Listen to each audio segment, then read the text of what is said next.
ইমান বেছি সূৰ্যৰ তাপ হৈছে, শুই উঠি চিধা গায়ে ধুব লৈছোঁ। আসসালামু আলাইকুম গাইজ, আপোনালোক সকলোকে মোৰ আন এটি মিনি ব্লগলৈ স্বাগতম জনাইছোঁ।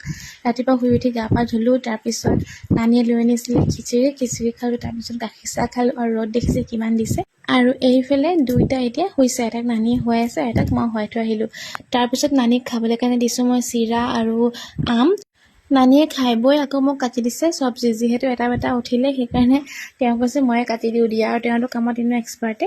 আৰু এইফালে চাওক কুকুৰটো ৰখি আছে আহি বিস্কুট দিম বুলি, মই তাক এতিয়া খাব দিছোঁ বিস্কুট। আৰু মই দলিয়াই দিবলগীয়া হৈছে কাৰণ বেটাক লৈ আছোঁ যিহেতুকে, সেইকাৰণে।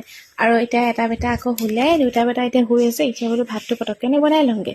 আজি বনাম মই কাচকল ফ্ৰাই খাই যে বহুত বেছি ভাল পাওঁ। আপোনালোকে বাৰু এনেধৰণে কাচকল ফ্ৰাই খায়নে জনাবচোন দেই কমেণ্ট কৰি। আৰু আপোনালোকে ভিডিঅ'জবোৰ চাই বৰ ঠিকে আছে, কিন্তু কমেণ্ট নকৰে যে, কমেণ্ট এটা কৰিব, তেতিয়াহে মোৰ ভাল লাগে।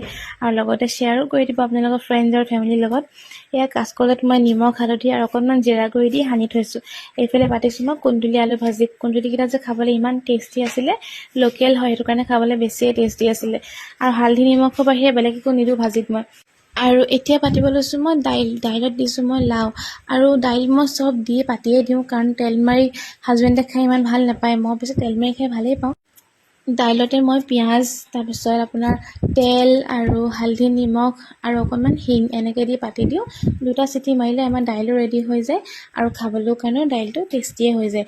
দাইল পাতিলোঁ, পতাৰ পিছত এতিয়া আকৌ আহিলোঁ কাচকল ফ্ৰাই কৰিবৰ কাৰণে। এয়া চব কাচকল মই এনেধৰণে গেছটো অকণমান কমাই কিনি ফ্ৰাই কৰি আছোঁ। যিমান আমি গেছটো কমাই ফ্ৰাই কৰোঁ সিমান খাবলৈ ক্ৰিস্পি হ'ব। আৰু এনেধৰণে কাচকল ফ্ৰাই যে চাহৰ লগতো খাব পাৰি। আৰু লগতে ভাজিখনো মোৰ হৈ আছে। আৰু এয়া আমাৰ দুপৰীয়া আহাৰ ৰেডি হৈ গ'ল। লাও দিয়া দাইল, তাৰপিছত কাচকল ফ্ৰাই আৰু লগতে কুন্দুলি আৰু আলু ৰঙাকৈ ফ্ৰাই। আপোনালোকে বাৰু এনেধৰণে খায়নে দুপৰীয়া সাঁজটো জনাব দেই। আৰু এইফালে নানী আৰু আৰহাম ধুনীয়াকৈ শুই আছে। আৰু মই পাকঘৰটো ক্লিন কৰিলোঁ, লগতে বাচন ধুলোঁ। অকণমান ৰখি বাচন ধুবলগীয়া হ'ল, কিয়নো এটা বেটাক লৈ আহিছিলোঁ কোচত। তাক এতিয়া বাপেকক দিছোঁ, দি মই আহিলোঁ বাচন ধুবলৈ কাৰণে। তাৰপিছত আকৌ এতিয়া কাপোৰ জাপিছোঁ, কাপোৰ ভৰাইছোঁ। দিনটো যে কামৰ অন্তই নাই। আৰু চব বতৰটো ইমান ধুনীয়া কৰিলে নহয়, একদম পূৰা বতাহ মাৰিছে। আৰু গধূলি খাবলৈ কাৰণে বনালোঁ ব্ৰেড চপ। আৰু এয়া ৰাতি লাইটটো নাই, কেনেকৈ ভাত বনালোঁ উপায়টো নাই, বনাবই লাগিব, খাবই লাগিব। বেটাহঁত হৈছে, ভাত পানী খালোঁ। আৰু পাকঘৰ চাওক অৱস্থা, একদম পূৰা পাকঘৰ ক্লিন কৰিলোঁ।